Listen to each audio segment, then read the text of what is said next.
ಇದಲ್ಲದೆ ನಿನ್ನೆ ತಾನೇ ನಾನು ಹೇಮಾವತಿ ಎಕ್ಸ್ಪ್ರೆಸ್ ಲಿಂಕ್ ಇದು ಫೀಡರ್ ಯೋಜನೆ ಏನಿದೆ, Hemavathi express link canal feeder ಯೋಜನೆ ಈ ಭಾಗದ ರೈತರಿಗಾಗ್ತಕ್ಕಂಥ ಅನಾಹುತವನ್ನು ನಾನು ಸ್ಪಷ್ಟವಾಗಿ ಪತ್ರದ ಮುಖೇನ ತಿಳಿಸಿದ್ದೇನೆ. ತಾವು ಕೂಡ ಅದಕ್ಕೆ ಸಹಕಾರ ನೀಡಿ ಅದನ್ನು ಸಾರ್ವಜನಿಕರಿಗೆ ಯಾವ ರೀತಿ ಇದರ ಸಾಧಕ ಬಾಧಕಗಳನ್ನು ಮಾಡೋದ್ರಿಂದ ಅನಾನುಕೂಲ ಆಗ್ತದೆ ಅನ್ನೋದು ಕೂಡ ತಿಳಿಸಿದ್ದೀರಿ.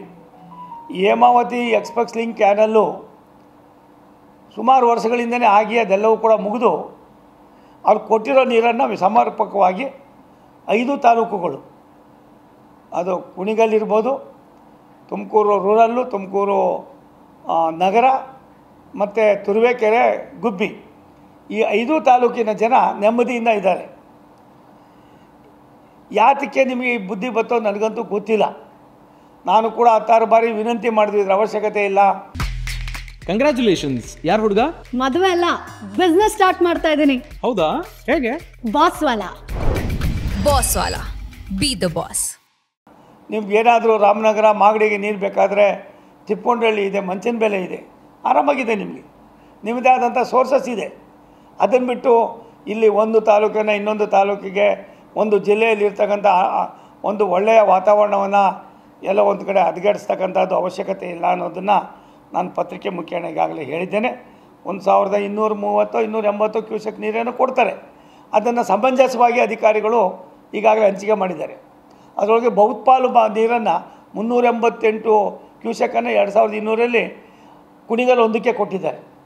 ಕುಣಿಗಲ್ ಜೊತೆಗೆ ಮಾರ್ಕೊಂಡಹಳ್ಳಿಯು ಕೂಡ ಒಂದು ಜಲಾಶಯ ಈಗಾಗಲೇ ಕುಣಿಗಲ್. ಆದರೆ ತುಮಕೂರು ಗ್ರಾಮಾಂತರ ಮತ್ತು ಯಾವುದದು ತುರುವೇಕೆರೆ ಮತ್ತು ಗುಬ್ಬಿಯಲ್ಲಿ ಈ ಸೋರ್ಸಸನ್ನು ಹೊರತುಪಡಿಸಿದ್ರೆ ಬೇರೆ ಯಾವುದೂ ಸೋರ್ಸಸ್ ಇಲ್ಲ. ನೀವು ಮಾಡ್ತಾ ಇರ್ತಕ್ಕಂಥದ್ದು ತಾಂತ್ರಿಕ ತಜ್ಞರು ಹೇಳೋ ಪ್ರಕಾರ ಇದೊಂದು ಮಾರಕವಾದ ಯೋಜನೆ, ಇದು ಯಾವುದೇ ಕಾರಣಕ್ಕೆ ಬೇಡ ಅಂತ.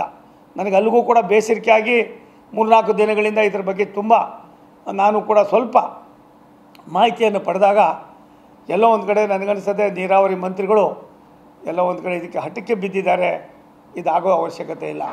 ತಾವು ರಾಜ್ಯದ ನೀರಾವರಿ ಮಂತ್ರಿಗಳು, ಉಪಮುಖ್ಯಮಂತ್ರಿಗಳು ಕೂಡ ಇದ್ದೀರಿ. ಇದರಿಂದ ಯಾವುದೇ ಕಾರ್ಯ ಸಾಧನೆಗಳಾಗೋದಿಲ್ಲ. ನೀವೇನು ಸ್ವತಃ ನೀರಾವರಿ ಮಂತ್ರಿ ಆಗಿರೋದ್ರಿಂದ ಬೇರೆ ರೂಪದಲ್ಲಿ ಯಾವ ರೀತಿ ನಿಮಗೆ ನೀರು ತೊಗೊಂಡು ಹೋಗ್ಬೇಕು, ಹೇಮಾವತಿಯಲ್ಲಿ ತೊಗೋತಿರೋ ಮತ್ತೊಂದ್ರಲ್ಲಿ ತೊಗೋತಿರೋದು ನಿಮ್ಮ ಸರ್ಕಾರ, ನಿಮ್ಮ ಇದು ನೀವೇನಾದ್ರು ಮಾಡಿ. ಅದನ್ನು ಬಿಟ್ಟು ಇವತ್ತು ಇರ್ತಕ್ಕಂಥ ನೀರನ್ನು ನೀವು ಏನು ಫೀಡ್ರಿಂದ ಚೇಂಜ್ ಮಾಡಿ ಅದರಿಂದ ಡೀಪಾಗಿ ತೊಗೊಂಡು ಹೋಗೋದ್ರಿಂದ ತುಂಬ ಅನಾನುಕೂಲ ಆಗ್ತದೆ.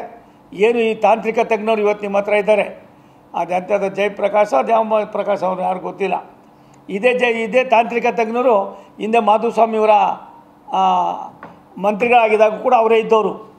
ಅಲ್ಲೇ ಅವರೇ ಹೇಳಿ ಇದನ್ನೆಲ್ಲವನ್ನು ಕೂಡ ಕ್ಯಾನ್ಸಲ್ ಮಾಡಿಸಿದವರು. ತಿರ್ಗಾ ನೀವು ಅವ್ರನ್ನೇ ಇಟ್ಕೊಂಡು ಯಾವ ರೀತಿ ಅಧಿಕಾರಿಗಳನ್ನ, ಈ ರೀತಿಯಾದಂಥ ಅಧಿಕಾರಿಗಳನ್ನ ಅವ್ರ ಮಾತು ಕೇಳಿಕೊಂಡ್ರೆ ತೊಂದರೆ ಆಗೋದು ರೈತರಿಗೆ, ಜನಕ್ಕೆ, ಆ ಭಾಗದ ಅನಾನುಕೂಲಕ್ಕೆ.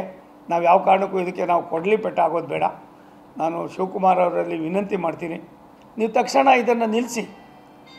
ನೀವೇ ಬನ್ನಿ ಸ್ವತಃ, ನಾನು ನಿಮ್ಮ ಜೊತೆಗೆ ಬರ್ತೀನಿ. ಕಾನೂನು ಮತ್ತು ತಾಂತ್ರಿಕ ತಜ್ಞರನ್ನು ಕರ್ಕೊಂಡು ಹೋಗೋಣ. ನೀವು ಮಾಡ್ತಾ ಇರ್ತಕ್ಕಂಥದ್ದು ಸಮಂಜಸವಾಗಿ ಇದೆಯಾ ಇಲ್ಲ ಅನ್ನೋದನ್ನು ಎಲ್ಲ ಒಂದು ಕಡೆ ನೀವುದೇ ಆದಂಥ ಅಧಿಕಾರಿಗಳು ಕೊಟ್ಟು ನೀವು ಹೆಂಗೆ ಬೇಕೋ ಹಂಗೆ ಬರ್ಕೊಡು ಅಂತ ಹೇಳ್ತಕ್ಕಂಥ ವ್ಯವಸ್ಥೆಯನ್ನು ನೀವು ಸೃಷ್ಟಿ ಮಾಡಿದ್ದೀರಿ. ಇದು ಬೇಡ. ನಿಮಗೆ ಇತಿಹಾಸ ಇದೆ, 8 ಬಾರಿ ವಿಧಾನಸಭಾ ಸದಸ್ಯರಾಗಿದ್ದೀರಿ. ಭಗವಂತ ಎಲ್ಲವನ್ನೂ ಕೂಡ ನಿಮ್ಗೆ ಕೊಟ್ಟಿದ್ದಾನೆ. ಇವತ್ತು ತಿಪ್ಪೊಂಡಳ್ಳಿಗೆ ನೀವೇ ಬೆಂಗಳೂರು ನಗರದ ಅಭಿವೃದ್ಧಿ ಮಂತ್ರಿನೂ ಇದ್ದೀರಿ. ಮಂಚಿನ ಮೇಲೆ ತಿಪ್ಪೊಂಡಳ್ಳಿ ಪಕ್ಕದಲ್ಲೇ ಇದೆ. ಅಲ್ಲಿಂದ ನೀವು ರಾಮನಗರಕ್ಕೆ ತೊಗೊಂಡೋಗಿ ಯಾವ ಕಡೆ ಬೇಕಾದ್ರೂ ತೊಗೊಂಡೋಗ್ಬೋದು ನೀವು. ಅದನ್ನು ಹೊರತುಪಡಿಸಿ ಇಲ್ಲಿ ಯಾವುದೋ ಆಗಿ ಎಲ್ಲ ಮಾಡಿ ಪಾಪ ಅವ್ರು ನೆಮ್ಮದಿಯಿಂದ ಏನೋ ಸ್ವಲ್ಪ ಅಲ್ಲೇನಾಗಿದೆ, ಕೆಲವರು ರೈತರು ನನಗೆ ಬಂದು ಹೇಳ್ತಾರೆ, ನಾನು ಹೋದಾಗೆಲ್ಲ ಹೇಳ್ತಾರೆ, ಅರ್ಧ ಎಕರೆ, 10 ಗುಂಟೆ, 15 ಗುಂಟೆ, 20 ಗುಂಟೆ, 30 ಗುಂಟೆ, 1 ಎಕರೆ, 2 ಎಕರೆಯಲ್ಲಿ ಜೀವನ ಮಾಡ್ತಕ್ಕಂಥ ರೈತರಿಗೆ 24x7 ಅವ್ರಿಗೆ ವಿಳ್ಯೆದೆಲೆ ಮಾಡೋದು, ತರಕಾರಿ ಮಾಡೋದು, ಸೊಪ್ಪು ಬೆಳೆಯೋದು, ಬೇರೆ ಬೇರೆ ಪದಾರ್ಥ ಮಾಡ್ತಕ್ಕಂಥವ್ರಿಗೆ ನೀವು ನಿಜವಾಗ್ಲೂ ಕೂಡ ಇದರ ದೂರದೃಷ್ಟಿಯ ಚಿಂತನೆಯನ್ನು ನೀವು ಮಾಡಬೇಕಾಯ್ತದೆ.